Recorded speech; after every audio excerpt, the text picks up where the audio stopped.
Israel Iran இடையே ஏற்பட்டுள்ள போர் காரணமாக அந்நாட்டில் வசிக்கும் தமிழர்களுக்கு உதவ நடவடிக்கையானது எடுக்கப்பட்டிருக்கிறது. தமிழர்களுக்கு அயலக தமிழர் நலன் மற்றும் மறுவாழ்வுத்துறை உதவ வேண்டும் என்று முதலமைச்சர் தெரிவித்திருக்கிறார். அண்மை செய்தியாக பார்த்து வருகிறோம். இஸ்ரேல் ஈரானில் உள்ள தமிழர்களுக்கு உதவ டெல்லியில் 24 மணி நேரமும் இயங்கும் கட்டுப்பாட்டு அறையானதும் திறக்கப்பட்டிருக்கிறது. டெல்லி தமிழ்நாடு இல்லத்தில் கட்டுப்பாட்டு அறை அமைக்கப்பட்டிருக்கிறது. அண்மை செய்தியாக பார்த்து வருகிறோம். தமிழர்களுக்கு அயலக தமிழர் நலன் மற்றும் மறுவாழ்வுத்துறை உதவ வேண்டும் என்று முதலமைச்சர் உத்தரவு பிறப்பித்திருக்கிறார். அண்மை செய்தி. இஸ்ரேல் ஈரான் இடையே ஏற்பட்டுள்ள போர் காரணமாக அந்நாட்டில் வசிக்கும் தமிழர்களுக்கு உதவ நடவடிக்கையானது எடுக்கப்பட்டிருக்கிறது. தமிழர்களுக்கு அயலக தமிழர் நலன் மற்றும் மறுவாழ்வுத்துறை உதவ வேண்டும் என்று முதலமைச்சர் கோரிக்கை விடுத்திருக்கிறார். இது பற்றிய விரிவான விவரங்களோடு இணைக்கிறார் செய்தியாளர் கண்ணன். டெல்லியில் 24 மணி நேரமும் இயங்கும் வகையில் கட்டுப்பாட்டு அறை அமைக்கப்பட்டிருப்பதாக முதலமைச்சர் தெரிவித்திருக்கிறார். இது பற்றிய முழு விவரங்களையும் பகிர்ந்துக்கங்க.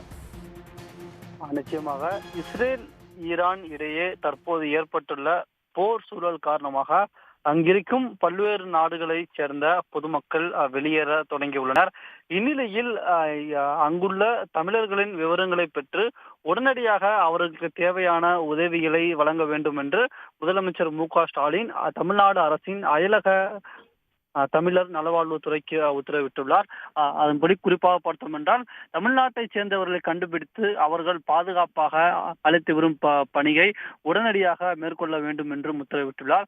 மேலும் அங்குள்ள நிலைமையை தொடர்ந்து கண்காணிக்கப்பட்டு வருவதாகவும் தமிழர்களுக்கு தேவைப்படும் உதவிகளை செய்ய தமிழ்நாடு அரசு தயார் நிலையில் உள்ளதாகவும் முதலமைச்சர் மு.க.ஸ்டாலின் தெரிவித்துள்ளார். மேலும் இந்த பணிகளை மேற்கொள்ள தனியாக புதுடில்லியில் உள்ள தமிழ்நாடு இல்லத்தில் 24 மணி நேரமும் இயங்கும் கட்டுப்பாட்டு அறை அமைக்கப்பட்டுள்ளதாகவும் முதலமைச்சர் மு.க.ஸ்டாலின் தெரிவித்துள்ளார். அந்த கட்டுப்பாட்டு அறையின் தொலைபேசி எண்கள் மற்றும் கைபேசி எண்கள் அறிவிக்கப்பட்டுள்ளது. மேலும் மின்னஞ்சல் எண்களும் அறிவிக்கப்பட்டுள்ளது. இதில் தொடர்பு கொண்டு அவர்களுக்கு தேவையான தகவல்களை பெறலாம் என்று அறிவிக்கப்பட்டுள்ளது. மேலும் சென்னையில் உள்ள அயலக தமிழர் நலன் மற்றும் மறுவாழ்வு ஆணையத்தில் செயல்பட்டு வரும் 24 மணி நேர கட்டணமில்லா தொடர்பு எண்களையும் தொடர்பு கொண்டு அங்குள்ள தமிழர், அதாவது இஸ்ரேல் மற்றும் ஈரானில் உள்ள தமிழர்கள் அவர்களுக்கு தேவையான உதவிகளை பெற்றுக்கொள்ளலாம் என்றும் முதலமைச்சர் மு.க.ஸ்டாலின் அறிவித்துள்ளார். உடனுக்குடன் செய்திகளை தெரிந்து கொள்ள சன் நியூஸ் பெல் ஐகானை கிளிக் பண்ணுங்க.